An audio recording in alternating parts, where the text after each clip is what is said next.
Good morning, everybody.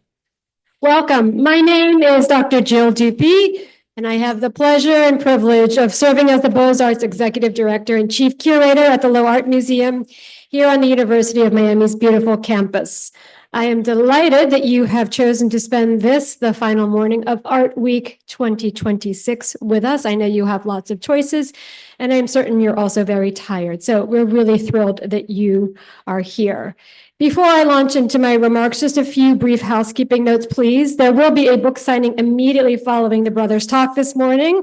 This wonderful book, which was just, I hope you saw, signaled as one of the top 100 books by the New York Times book review this weekend. So, the Lowe, unfortunately, will not be reopening in the afternoon. So I hope you had a chance to visit this morning. And if not, please come back. We would love to see you again soon. And also, last but not certainly least, in terms of housekeeping, please take a moment now to silence your devices and your watches. They're easy to forget. If it chirps, chimes, tweets, beeps, or plays the marimba, I ask you kindly to silence it now. As you know, Miami is a dynamic hub, not just during the first week of December, but also for the other 358 days of the year. The Lowe Art Museum plays a critical role in this vibrant arts ecosystem, having been founded in February 1950, and for nearly a quarter of a century, serving as the only professional art museum in South Florida. We remain to this day unique in terms of our permanent collection, which comprises nearly 19,000 objects spanning 5,000 years of human creativity on every inhabited continent. Our 7 permanent collection galleries are complemented by several temporary exhibition spaces, which we program with a wide range of projects, including, of course, the Haas brothers' incredible escargot, the reason we are all gathered here this morning. Before, though, I introduce Nikki and Simon, I get to introduce the very, very special person who's going to introduce Nikki and Simon, and it's not me. It's Zesty Myers, the incomparable Zesty. Myers is a pioneering figure in design, art, and curatorial innovation, continuously reshaping how to think about art and how to collect objects. Born in Providence, Rhode Island, Myers co-founded the radical performance collective, The B Team, in 1990. The group redefined the boundaries of glass as a medium by integrating molten glass into live performances that combined elements of craft, fine art, and theater. The B Team's groundbreaking work is currently being chronicled in an upcoming documentary by the Corning Museum of Glass, with their archives preserved in the museum's Raquel Library. In 1997, Myers co-founded Our 20th Century, now R & Company, which has an amazing stand at Design Miami. I hope you have all seen it, with fellow B Team member Evan Snyderman. Under their direction, the gallery has become a global leader in collectible design, known for reviving interest in historical design. Myers also contributed to the publication of Brazil Modern, the rediscovery of 20th century Brazilian furniture in 2016, the first internationally available inquiry into Brazil's significant design history. Beyond his gallery work, Myers is deeply involved in arts advocacy and education, as he serves on the board of governors at RISD Museum, is a board member of Arch Athens, and sits on the National Council of the Houston Center for Contemporary Craft.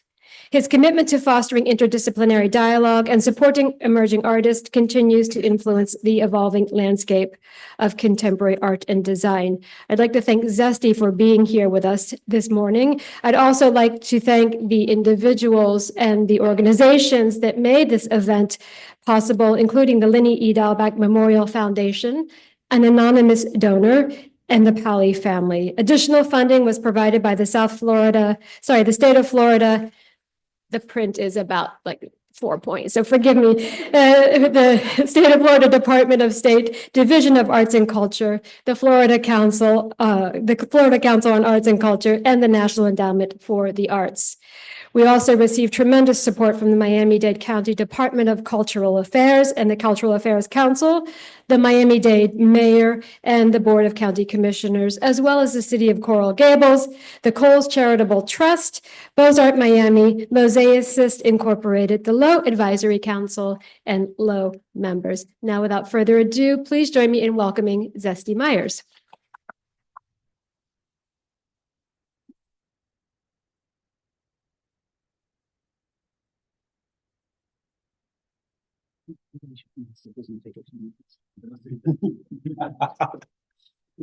Good morning. So I'm gonna yes, I am a little tired too from the week, but that shouldn't be as any surprise. And one of the great things that we've gotten to do this week is do what I think what we're going to hear stories or what they're going to tell us about of what we do best, of trying to make something happen for hopefully other people that would accept this, and having us to be able to have an exceptional week, but also to have that privilege, I think starts, and I'm going to go and I'm going to tell a story of maybe how and why we've gotten here and why they're here and what else maybe, well, they'll tell the maybe I know it will come of what else is to come and in parts, but I think there's going to be too much more for that. With that, you know, with the responsibility or the privilege of me being a gallery owner to work with people like Nikki and Simon comes with us at a great responsibility, well beyond us trying to sell work and taking on initiatives of what they want to become, what they dream of, how to do it. And one of the things that I've had the privilege of with them is how they care, or how they give back, or how they work with community. It's not just hope, it's hopium, and it doesn't end. I know I talk fast, but when I talk to them, I have to keep up. I've never worked with people that have this many constant ideas. I've never seen people want to equalize that came to us really with no preset ideas, except that they wanted to make work. They wanted to make what was in their head. Obviously, they have a power that maybe most of us can't have by being twins, which is something I can't understand in the end, which I think is a very powerful thing. You know, and I think one of the other amazing things that they bring to us or to you, or what you've all seen in the museum today, is maybe at first it's initially just fun or interesting when you see some of the work, but then it's also very serious at the same time with the science or the math or the engineering and everything else that goes into it. So I think they cross boundaries by maybe not ever having any preset rules, maybe not following any set course of anything or anybody except for themselves. And so then how do we develop this, or how did we help them be able to have access to develop it, to keep going further and further? And it doesn't matter that I've been in Miami today, we've traveled in continents to do projects, and anybody we've ever met or the people we've met everywhere, it's always the same thing. It's always the same giving back. It's the same caring. It's the same looking into what and where they are about what else could be accomplished or what else could be done with what the people have, and how to do something more with it. So when they had I think it was maybe even their first museum presentation, it wasn't good enough just to have them at the Cooper Hewitt. The women that helped make the first beaded board called F. Reeks had to have equal billing on the wall. It's projects like that or things like that where most people wouldn't care or wouldn't want to share because they're the artist, they're the creator, they're the maker. They've constantly given back to other people this way, which I think is a really exciting and good thing, especially as our culture needs to keep rising and growing at a time like this. You're here because you guys love culture. I love this culture. They love culture. We all need more and more of this to keep happening. And the only way we can do this is if we stand up and fight for it more in a way of how we can get it out more publicly to more people, to hopefully spread better words, or maybe I should keep using the word hopium for better things and better people. But I don't want to talk too long because I know they're going to have a lot to say. But I'm going to tell you the story of how I met them and how this all started with us. I'm not even sure how many years ago it was. I'll say it's 12 years ago because I'm not even sure. We get a phone call one day, and my business partner, Evan, and I are in the gallery, and it's a man named Michael Reynolds who so happens to be photographing them and says, I have these two young artists. You have to meet them. By the way, I've put them in a cab, and he hangs up on the phone on us. So no matter, and he knew we were there, so that was it. They were already on the way. And they show up at the gallery, and we had more like partners desks, my business partner and I at the time. And Nikki and Simon sort of sit in between the two desks, and they just start telling us these stories. And we said, well, do you have any work? And they said, no, we don't have any work. This has never happened to me before. I get solicited all the time. I run a gallery, right? And they pull out 2 samples, literally this big. And this is what they showed us. And after they got done saying it, I looked at Evan, he looked at me, we looked at them and said, okay, go make some things and show it to us. And a couple of weeks later, lo and behold, they made these things, or some of these things. It was the first of what these were to become. And as they came out and they started, as they talked about them, the visual that I received is what I pictured in my head. And this has never happened to me before out of the hundreds or thousands of things I've been presented with. And from that day on, we decided that let's try to start doing this and work on this to make this happen and to see where it could go or how we could make it bigger for them and get these ideas to start coming out. But it's not just us that has to do this. It's the community, it's the public, it's the collectors, it's the writers, it's the press. We need to do all of this to make things happen. And certain people need to make a few works in a year, and certain people have to make a lot of work in the year. So Nikki and Simon have to make things all the time. If we weren't in this society today or somewhere else, they would still be making something in a desert somewhere. I have no doubt they cannot stop thinking and making and creating and figuring out why whatever is around them exists and what they can do with it. So when you take on people that need to make things, it takes on, the effort has to change, because you can't just put work in the gallery to sell. There has to be something more to the storyline or what we have to communicate to the public and how to go find a bigger public and a bigger public so it can keep carrying on. So, and that's part of the dream. When we work with people, and this in all of the arts and all of culture, the hardest thing is to come up with more than one great idea. And I think we take this for granted. If we were talking about musicians, it would be a very common thing. The one-hit wonder, the song of summer. I think most of the world should be congratulated if you have one great idea. It's really hard. And that one great idea in the arts maybe can last some people a decade. For a very, very select few, it'll last their whole life. If you start to have a second or third or fourth idea that becomes popular or people want, or you get the ability to make and do, then you're doing something else. So how can we help them be able to do this? And this is where it can't be just like coming to like Miami Art Week. This has to be wherever it can go on earth. Or maybe it's the simplicity of just asking, well, why can't we do this? Why shouldn't we do this? No, and if we already have a no, why shouldn't we ask? And I think it's by having simple rules and doing things like that helped push all of these other people on. My hope and my desire, as I'm like telling you a sort of story today of just the basic beginning of how it started to what you guys have seen here, to what is yet to come, is what I want more than anything from them. It's what I haven't seen yet. It's what I want to feel. It's what I want to be around with them to make sure that these things continue. So their dreams going into their second decade becomes more successful than their first. That's an incredible feat in itself. But now with like what happened for the book being, selected by the New York Times in their top 100 list would be something that I wouldn't have ever dreamed that this book would have had that ability compared to the literary world. Why is this there? Why is this being included?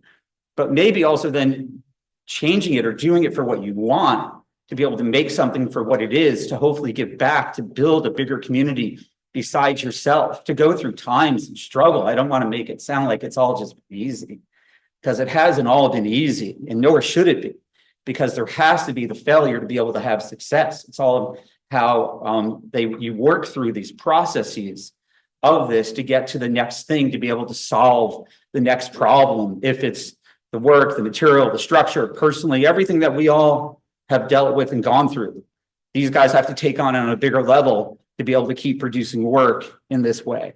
So I would hope we can give them a warm welcome, because I know we're going to hear about what I don't know, what I haven't felt, and what I haven't seen. So please help me welcome the Haas.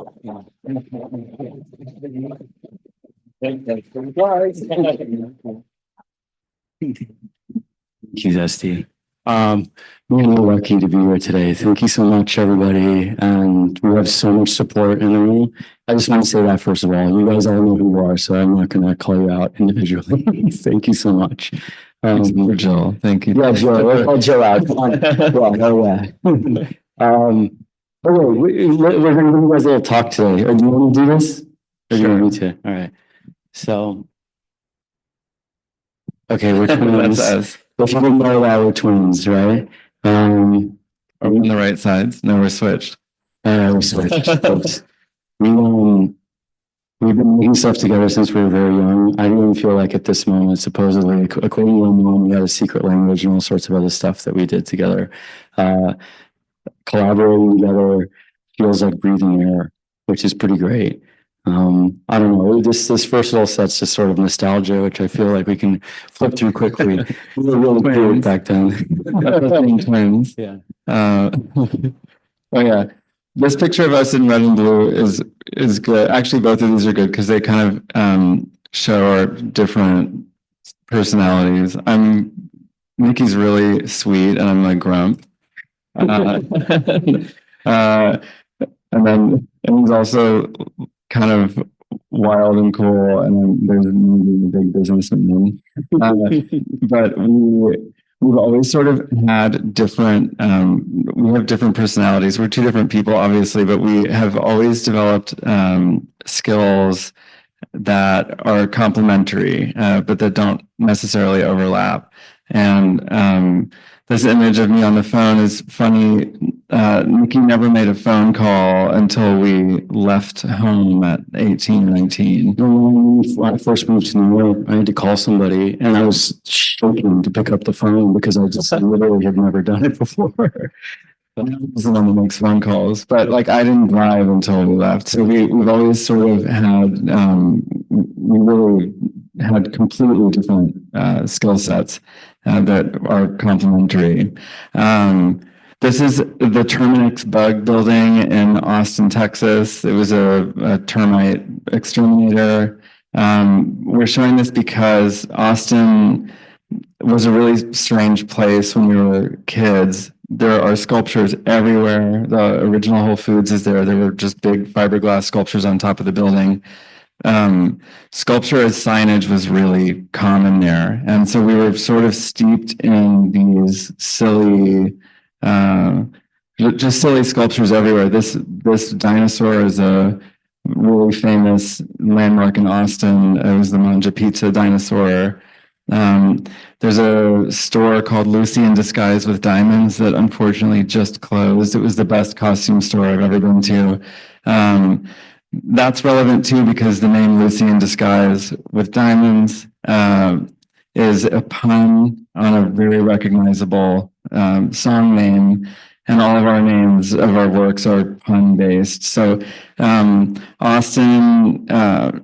Austin's influence on us is very evident to us, even if it's not clear to people who weren't there in the 90s. I think it's like the attitude in Austin is everyone's invited, which is awesome. Art isn't for one group of people, fun isn't for one group of people, it's for everybody. And there was no market in Austin around art. There was no anything really except people wanted to go out, have a good time, get stoned, or call a ranch and hang out. It was something like that always. So for us, our relationship to art was always about everybody being invited, everyone having a good time, This was our neighborhood market, teeny tiny store. They sold like carob chips, and I mean, it was kind of just a hippie store. And then it was like a wine cooler, and it was where you can like cool wine real quick, but you could put your hand in it. It's like the whirlpool, and so you could keep their hand in the longest. And with a rubber ducky on it. Yeah. This is just a few more things. Oat Willie. This is Kurt Cobain wearing a T-shirt that is a print of a mural by Daniel Johnston that's in Austin, very famous. And you can see how similar that drawing and our pieces are in the museum, and the piece on the cover of our book. I don't think you can really discuss our work you can't discuss the origins of our work without talking about Austin. So people are asking where our whimsy comes from, and I really think it's that we have a very, very common base place to be talking from. Our our experience as children is super valuable as we get older, because I mean, even what we were just talking about, someone filled in the blank about something we haven't ever spoken about. I wasn't sure you would even know, which is like, that's how it works. We know our childhood inside and out. So it's the easiest place for us to work from. Exactly. So Austin was having a moment in the 90s that I think it reached its peak. Kurt Cobain was amazing. The Butthole Surfers were taking off. That was in Dallas. And we had like Willie Nelson, who's, you know, one of the biggest country stars in the world, but who's also known for being one of the biggest stoners in the world as well. And it's like the transgressiveness of Texas, but also it's like need to make both sides work together. We really found that beautiful. It was such a range of different types of people meeting in the middle, being together. Yeah, I just loved it. Anyway, This is a picture of us in our first studio. So we never planned to work together. Nikki was a house manager and I was cooking at a vegan restaurant. And we were a friend of ours asked us to suggest an architect for a project he was working on. We suggested Johnston Markley. I had gone to school for architecture and I was a big fan of theirs, and he ended up hiring them. And we were enthusiastic about the project. We got to sit in on some of the meetings, and they invited us to work with them to fabricate their design. So in order to complete, we said yes, but we didn't have a studio. So we rented this studio and started fabricating. music down payment. Simon started living there. I lived in the studio. We barely made down on the project, but at the end of it, they invited us to design our own ideas for furniture to fill the space. Mhm. And we did. And we ended up on I think there might be a slide of the next thing. Oh yeah, this is it. We ended up on the cover of Wallpaper magazine because of that project. And we were like 23. This is the Yeah. project Zesty was talking about. Michael Reynolds was art directing this and photographed us, and that's how we knew him. What's funny too, a good story about this, after this project, Johnston Markley asked us to repair a Geoponti bed. We were sort of the people that people would go to if they wanted something unusual and cheap, because we would do anything. They're also excellent craftsmen. Yeah. I mean, we could really build, and we've been learning to build since we were, 9 years old, Yeah. basically. So it's like we were at that perfect moment of being too young to know what to charge and having no reputation, but the like knowledge of somebody that was much older that really knew how to build. So we were really cheap and really good. Yeah. So After this project, they said, "Can you fix this Geoponti bed?" And we were like, "Yeah, easy." So we took it to our studio for a day, fixed it, and put it in the back of our truck to bring it back to them. But we didn't strap it down. And we were driving on the 10 freeway. And it started going like this, and then it flew out onto the freeway and shattered into it, and then was run over by a giant truck. like literally shattered into a million pieces. It was like comical. It was like a 16 like crazy. We were like picking up the pieces on the highway, like we have to fix this, that we couldn't. But we were on the side of the road freaking out. We couldn't afford to replace this Geoponti bed. But the bed was worth more than the project. We just, there was nothing. There was no money. It wasn't And Sharon Johnston, we called, and she chewed us out. And then Mark Lee got on the phone, and he said that he's from China, and he said in Chinese there's an expression that disaster also means opportunity. So we're depending on inflections both. yeah. So why don't you guys build us 3 pieces for this? And we wound up getting to make furniture for a house that they were designing. They were gracious. This is us. This is us with one of the first pieces we made. This is one of the first things we ended up sending to Zesty. And it's called a bondage vase. That's these here. One of them is on view at the Cranbrook show. Our career retrospective is up there. And this was a peek into what we would wind up doing. It was subtly sexual. We filled pantyhose with plaster and then tied it up to make these forms, and then cast them in bronze. It's one of our, there's 3 sort of materials happening in tandem in our studio at the same time, and all 3 of them sort of touch on some level of either exploration into sexuality, exploration into spirituality, things that are a little bit bigger than just designing something for design's sake. So the other material is accretion, which Simon developed. You tell This about is that. this is the first set of accretions that we ever made. Accretions are a ceramics process that we did. The first set was just cylinders. We would go on to change that, the form, but these are also the first pieces that we ever showed with Zesty. And the surface is made by, I'm a materials fanatic, and I love to, I just love processes. And we grew up going to a cave near Austin called Inner Space Caverns. We went there all the time, so we were really obsessed with like cave formations. And I knew that if you were to brush slip, which is very wet clay, onto the surface of a vessel hundreds, thousands of times, something was going to happen. I didn't know exactly what, but it turns out it does start to grow, and you can subtly see the texture on here. So if you take like a cave, right, the way a stalagmite and stalactite are made is that a tiny drop of water, if you don't know, it holds a bit of calcium and it deposits over and over thousands and thousands of years and creates these amazing shapes. So that's a really good example of something called emergence, which is, if you don't know what it is, a very simple rule that creates something very complicated. We're very into this idea of emergence. We use it a lot in our work. It's really something that brought it to the forefront. It's sort of a scientific or mathematical idea of something that becomes, I mean, profound. I think it's like a version of spirituality inside of craft. And in some ways, that's the first example of that.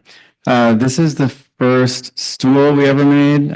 This has a process on it that we call hex tile. It's hand cut hexagonal tiles that are bent and mitered to fit together. We were obsessed with tractor seats. Having grown up in Texas, we knew we were comfortable, so we wanted to make a tractor seat stool. And the hexagons, when they form a grid, it's the most rigid grid that there is. So bending it around something is extremely challenging, and that's why we wanted to do it. So we decided to wrap kind of bulbous, crazy forms with this really, really rigid process. And this is a good early example of the way we work together, right? I was sculpting the original form. Simon was coming up with the idea. I was sort of executing it. And then Simon was creating the material that was creating the surface of the work. Yeah. So I'm like a cladding person more than Nikki's the sculptor, and I'm kind of I'm the surface. That led to us doing a project with Versace. They asked us to do a collection of furniture. That's a good story too. Yeah, I'm sorry to like keep wasting time. It's just like that's not like Donatella. She has us up into her penthouse at the Ritz, and this is a funny fact: is that like when she stays at the Ritz, she moves all the furniture out and brings only Versace furniture. Like so it's like Versace furniture everywhere. We're like, I mean, you can tell we're young. I mean, we're early 20s still at this time, and we come in. We're in Zesty on the same day. Yeah, it was a big day. I'm going to figure out what day that. Yes, it was around the birthday, September something. But so we go and by the way, I think it's 15 years we've been working together, because that's like, anyway, we were doing the math on it. But we go and she's like, there's a coffee table, and she gets down on the floor on the coffee table, and she's asked us to design a chair for Gianni's apartment. If you don't know the story, I mean, you guys are all in Miami, you know about Gianni, you don't need to explain. So anyway, in Gianni's apartment, she tells us she wants to design a chair for Gianni's apartment. We're at the Ritz up in there. So we do like 300 things. She asked for one, and we made a lot of things. And she had the stack in front of her, and she started going over, and she goes, love, love, love, but not so much. Love, love. So we had the two piles, love and love, but not so much. I don't know if she forgot what she asked us to do to just design a chair or what happened, but anyways, it got pushed over to her assistants, and they started like, the wheels were turning. We were making something like 120 objects for her. And it was like, shoes and like designs for, I don't know, prints and who knows what, like a bunch of different things. And so, I mean, you can see some of it here. Bronson ends up wearing the prints we designed just like months later. And so you sort of see this moment where we went from literally just construction workers who were lucky enough to end up on a magazine to like, starting to touch a little bit of pop culture, and we have like, I remember the first time we had a PR meeting with the Versace team. It was like a conference table of like 50 people, and she was sitting at the head of it smoking Marlboro Reds, and she had like someone coming in and cutting the flyaways out of her wig and stuff. Like it was insane. We were scared. Yeah, It was scary. It was really fun. but So then, that's the origin of our studio. There's a lot more stories there, and we were building sets. We were just doing whatever we could to sustain our studio, and all along the way, trying to make our own pieces. And this is a collection of ceramics of the accretion process. You can see how it developed. The texture started to get longer, which is very, very difficult. These are fragile even when they're finished, but the forms got to a point where they couldn't even be used as vases. So we're starting to edge on this idea of like, we're making design that's completely useless, that's art. I mean, art's totally useless. But when we're starting to change the idea, this is something that Simon said at some point that really clicked with me, and something that we now express all the time, which is like, the changing design is problem solving. If you change the problem you're solving, then it completely changes what the object becomes. So if you're trying to design something you can sit on, that's a chair, right? That's easy. But if you're trying to, bring economy to an economic vacuum, or you want to make somebody laugh or feel a certain way, and that's the problem you're solving, it's not such a straightforward design object any longer. And these are a really good example of that work. There's two reasons that they're useless. The surface is so fragile that you can't touch them, or if you ever put water in them and tried to empty them, you would break the whole thing. So that's an interesting. You want to touch it and you can't. So there's a feeling there. And then we started playing with the form of a vase, just as the form of a vase was sort of the punchline or the carrier of the object. But like there's that oranger one up there with the bent over neck. You can't put anything in that. But also there's sort of like, if you look at these in order, it's like penis with a vagina on the end, penis with another vagina on the end, a bunch of penises in a circle, like penises shooting off like rockets. And it's like, there's sort of a joke. There's an underlying joke that was, we have people come in to like a fair or something, like, what a beautiful flower. You're like, okay, sure, whatever you want to do that. Anyway, so here they get even less useful and more expressive. Again, this is a surface that I developed with a form that Nikki is creating, and they continue to evolve. This is a cool shot. Yeah, you can see the vaginal form there. We really were sexuality is always pretty evident. 20s, that point was like all I was thinking about. So then we started to just explore other forms. So this is something we call a Zoidberg. It's called Zoidberg because we love the cartoon show Futurama. There's a character named Dr. Zoidberg who has a mouth that looks kind of like that form. So this is sort of his mouth, but like holding like balls of light. And so Zesty said that we take our work very seriously, but it's not, that's not what you see when you first look at this. And I can see that in here. We're drawing from Futurama as an influence, but the craft here is really intense, and it winds up being a beautiful object, but without taking itself too seriously. This is a similar form in stone. This is stone with glass on it. It's the first time we did that. The works here at the Lowe are stone and glass. The works here are much more complicated to make, but this was the first sort of like, they're both silica, one's stone, one's glass. Like glass moves all the time when you're making it. Stone's the opposite. It's reductive. It's hard. It doesn't move. Like there's something really like exciting about marrying these two materials that don't want to be together. We do lots of stone. Our dad was a stone carver. As we were growing up, we would help him with projects. At 14, Nikki was pretty much a full-time stone carving assistant. And so we were very well versed in that. If stone is your first craft, all the other ones feel sort of easy. It turns out glass is probably harder than that, but Technically, like technically, the yeah. sound just destroys you. It's like Yeah. crazy. You can't move your fingers. It's like hard to do. But Then we started making beasts. So these are the title of the book is Uncanny Valley, and there was the way that is relevant to our work is that we grew up again in Texas. We were surrounded by taxidermy. Nikki went to Iceland and found all of this amazing Icelandic sheep skin that they were selling at a gas station, and he brought it back and wanted to use it. And we were talking about how to use that. And we were reading about the Uncanny Valley at the time. And if you don't know what that is, it's a robotics term. If you're making a humanoid robot, then if you make it look a little bit like a person, empathy for the robot starts to increase. You make it look more like a person, it goes up a little bit more.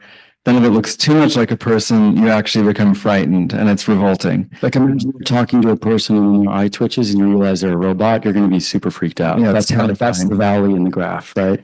So to fix that problem, you can add cuteness into the mix. You make the eyes bigger. You make it look a little bit less like a human. It's a cute idealization.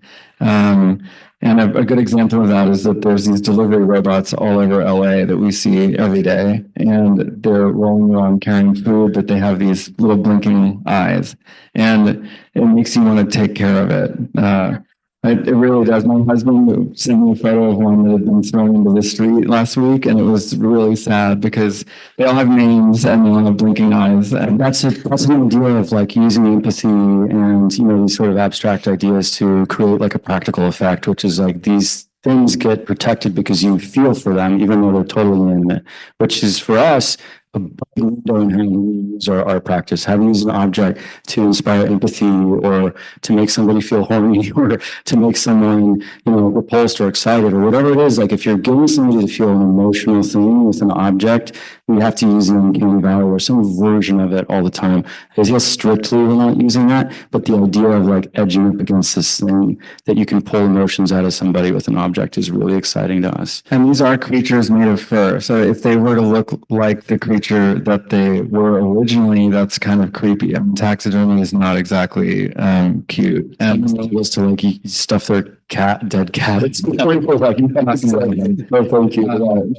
So for us, it's a matter of like which features do you remove and how to, you know, it's amazing how much if you just turn the horns a little bit, it creates a completely different gesture. And so this was really us having an endless, almost Mr. Potato Head field day with all of these little parts, trying to get different emotions and feelings across.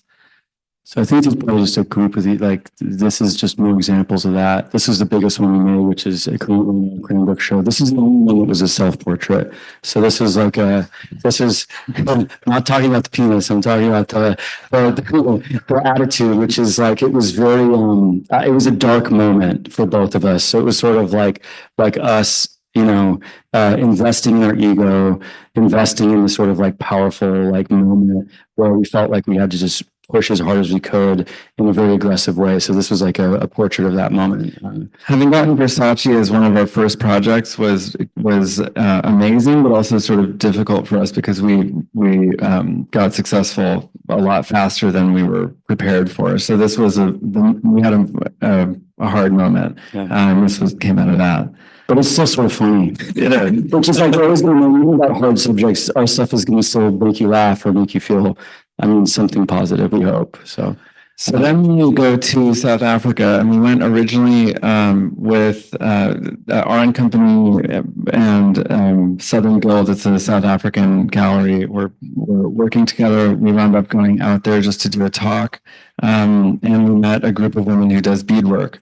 And we were obsessed with their objects. They're playful, colorful, and they take forever to make. We were looking at them at the price they were selling for, and we're saying this ability is completely undervalued. And so that was our first sort of exposure to an economic vacuum. You go, there's a pool of highly skilled people, highly smart, sweet, amazing people, and they're not getting their due. We've just been given our opportunity to design our first show, which was at the Cooper Hewitt. It's a Smithsonian Design Museum in New York, and they gave us the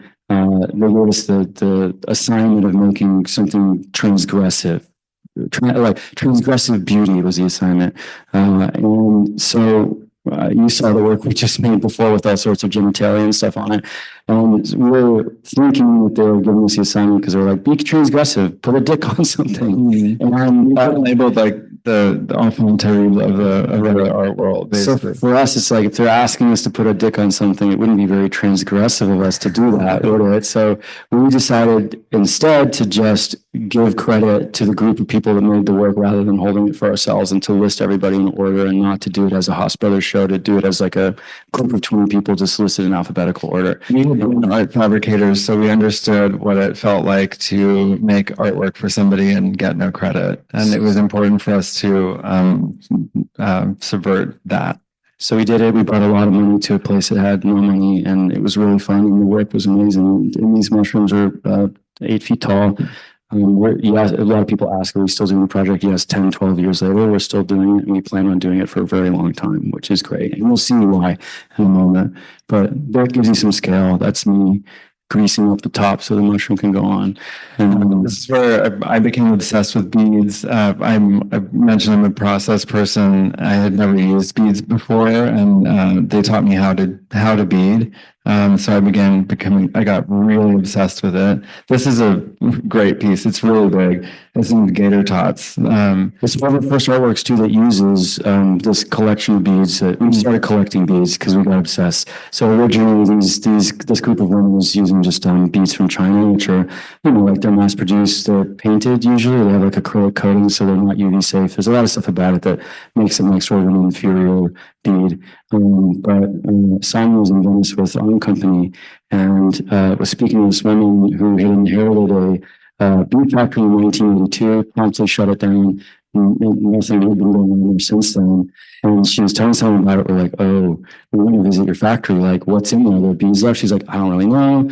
There's like scorpions and vines and rain and stuff coming through. We went and boxed all these beads up. I think there's photos in here. It was great. I mean, at the time, I would tell everybody I met about beads, and no one cared at all. I was just like, oh, you have to know about beads. And You guys, you have to really tell us I'll tell you about beads too. But I was telling her, and she was excited because she wanted to get rid of them. Oh, actually, this is a good story too. One issue when we were working in Cape Town is that the women we're working with live in Khayelitsha. It's a township outside of Cape Town, and it was difficult for them to come into town to work on the project. Yeah. And so we wanted to make, we decided that we wanted to make objects that involved piecework. So we had these tiles, we gave them these tiles to make that could be assembled after the fact. So that means that they could bring home just a bag of beads and a needle and thread, do whatever they're doing during the day, take care of their kids, and have a job that is on their own time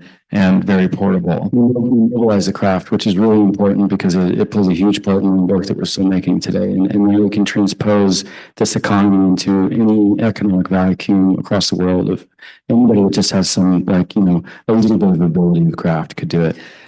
So then I become so obsessed with beads and obsessed with this idea of making portable piecework. I really wanted to develop a system where we could have repeatable forms. And again, I'm like a process maniac. And I decided to try to figure out every single possible stitch you could make with beads. And I developed a system that's kind of algorithmic. I won't go too deeply into it, but it's an if-then. It's computing based, but without a computer, and it enables us to make shapes that are very natural. They look like leaves and flowers and shells. And you can give a simple rule to somebody to create something. They don't have to know what the shape is, and if they follow the rule, it'll just happen. So this is another example of emergence in our artwork. And you can make a range of shapes, right? It's not just discs or squares or something simple. It's like really complicated shapes with a very simple system. It's complicated to understand, simple to execute. This is a really cool sort of macaroni shaped piece that's hard to do in beads. and it's an example of the math that comes out of these beads.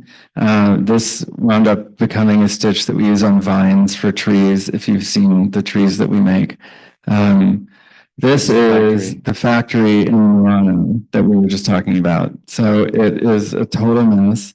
There was rain pouring in when we were there. I think there's a scorpion. Yeah, scorpion and beads. The vines. And then those are the beads. And this was a treasure trove that we could not have imagined.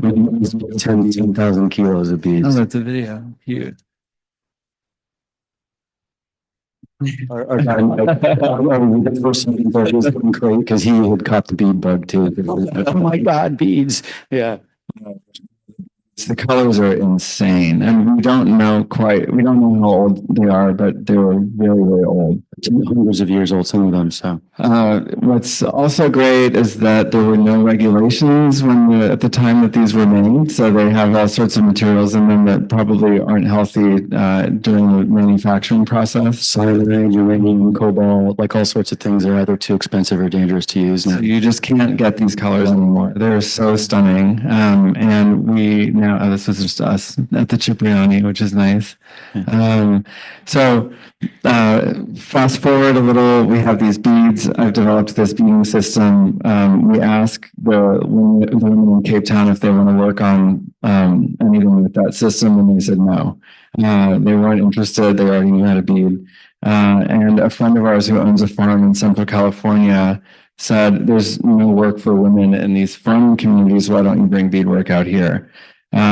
So we decided to assemble a group. We put out like an open call of people who wanted to bead. And this is, I think, the first day we were together. We were just teaching beadwork to a group. It wound up being 30 women. And several of them really loved doing it, and we wound up having Central California as a manufacturing base for ourselves for piecework that would wind up being more mathematical.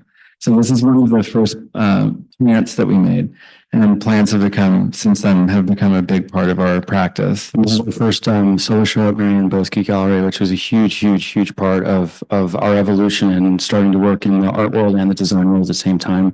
And this whole show was based on Simon's bead math, which was really fun and cool to do. So in basket weaving, that system we developed can also apply to anything that's like knit or crocheted or basket woven. And with units. Yeah, exactly.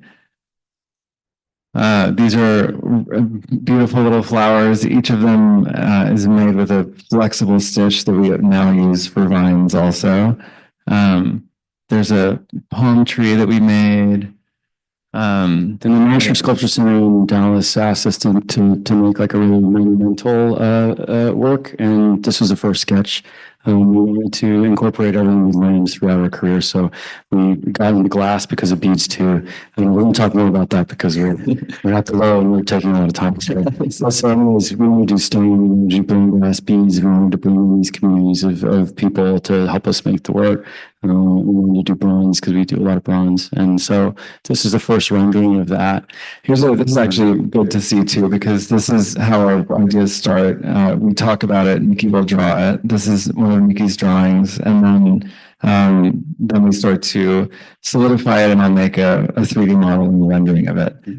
So this is a big jump from that to that, but this is the middle part of our process here. And then we start to build it, and getting the beads going. Here's some of the bead parts. So you can see how identical these pieces are. That's because they were all made by different people. That's because of this system. It's just a very rigid way of doing beadwork, but it's so beautiful. Then we start building brains. Just want to see like how technical the whole process is. We're putting the tree together here. We're developing the glass at Pilchuck. I'm sure all of you guys know it. You're glass fans, but if you don't, look up Pilchuck. It's amazing. And making the stone.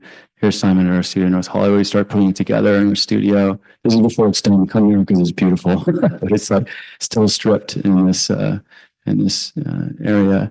And that's it finished. And this piece is now at the Cranbrook Museum. It'll travel to Mad in New York, to the Mint Museum in North Carolina, and the Land in Austin, Texas. So if anyone wants to see this in person, those are the places you can see it. And this piece really has changed everything. It's a big focus of ours now, is making these trees. We've also recently started to take our accretion process and make bronzes out of it. It's nice because they're no longer fragile. This is what we presented at, well, this is a chair that's actually at Design Miami right now. Also, we have 2 sculptural works at Ramboski at Art Basel that were based on this. And Cranbrook acquired this chair. So this one, yeah. That was really exciting for us. There you go. You can see. So these are made with wax initially, and then we do direct casting. So all of these works that we make in bronze are completely unique. They can't be made with a mold because they would totally fall apart if you demolded them. So it's a special process. I could talk to you for an hour and a half about that. I feel we're like dragging. Yeah. This is So there's the 2 Boski pieces there, the sculptures, and then the little table in one of the chairs is at Design Miami right now. I think today's the last day you can go see these things, so worth a trip. And then that's how it comes out at the end. It's great. You can touch these ones, and that's really exciting for us. You can't touch the ceramics. Another tree. This is our first domestic size tree, and we're incorporating hard glass. So the other glass we do is soft glass. You blow that. This is a torch process. And most of the people who do this kind of glass make weed pipes because that's where the economy is for this type of glass. But we have this amazing guy who blows weed pipes for the most part, and was super cool and very talented. And was noticing he grows weed, and we call him like, dude, how's it going? And he's like, yeah, man, dude, like, reading out these things, dude. It's like, he literally sounds like that. It's cool. And so he makes the flowers for us. And we'll probably do more flowers like this on trees. This is the first time we did that. So I think that was an Instagram post. This is what we're showing at Design. Now it's just stuff that's at Design Miami proposal, and we should just ring through it. This is a really beautiful chandelier that we just finished, and yeah, it's totally worth going to see this at Art and Company. And that's the booth. See some of these snails, the table lamps, and snails. So this is relevant to the Lowe, and these ones are small. These are also made by the weed pipe guy. But I think it's worth talking about how we do snails. So I'm asking you when we do snails, and our stone carver named Algier. She's this like 4-foot tall woman, 3rd generation of restoring this church, Batalha, in Portugal. And she was giving us a tour of the church. And I think it took them 300 years to build that church. So it's between the early 1600s to the early 1900s. And they were building it, and would have what they would do is they would build the footprint and stone block, fill it with sand, and then we'd build the next one, and we would keep going up until it finally closed at the top. But this is a 300-year process. So blocks near the bottom are made by people that would have died generations before the church was finished. In Portugal, they had this. They would all sign the blocks when we would finish them. So a lot of them were literate, the carvers. We kept finding this one signature that was a snail, which was really cool. And all those always at the bottom blocks of the church. So we were like, that's beautiful. It's and beautiful to see too, like just back to the anonymous fabricator conversation, that each of the artisans on the church was signing a block is a gorgeous idea. Like you could see that one person had done this block, that block, and one of them had all these little 3D snails on it. They were really delicate. They would have taken a lot of extra time to do. And we took that to mean we know that this person wouldn't have survived, and we survived to see the end of the church. And we took that to be a really beautiful symbol of dedicating to craft. It's about the craft. It's slow. He's embracing how slow it is. And the snail became the symbol for us of that. So of course we make it like this. It's not as poetic. It has a really poetic origin. It's the point. You can just be as a joke, but also if you want to get deep into it, this is actually like a spiritual endeavor for us. It's a big endeavor. I'm not embarrassed that we've been talking about our friend in Battaglia, but I don't think we're just going to show to it. We have it Boski, and I think we're done with the presentation. These work so you can see them in a more formal photograph. And then painting, we started applying accretion to paintings as well. So this is an accretion painting, and it's also a step towards, this is called a reaction diffusion program. It's sort of modeled, specifically, this is a rock, paper, scissors reaction diffusion program. And basically, that means that each of these colors has a rule about how it's allowed to overtake another color, and it naturally ends up becoming these sort of spiral forms. And what's beautiful about that to us, this is a sort of, our painting practice is more spiritual than our other work, because it's about letting go, control. We're the tools to make it, but we're following the rule. And we have no control over what it's going to end up looking at, when choosing the colors or what looking like. So it's really this sort of an interesting, making them is an interesting feeling because you are executing it and you're thinking about it the whole time, but it's not in your control, which is a beautiful process for us to do. And that's it. That's it. Yeah. Thank you guys. Yeah.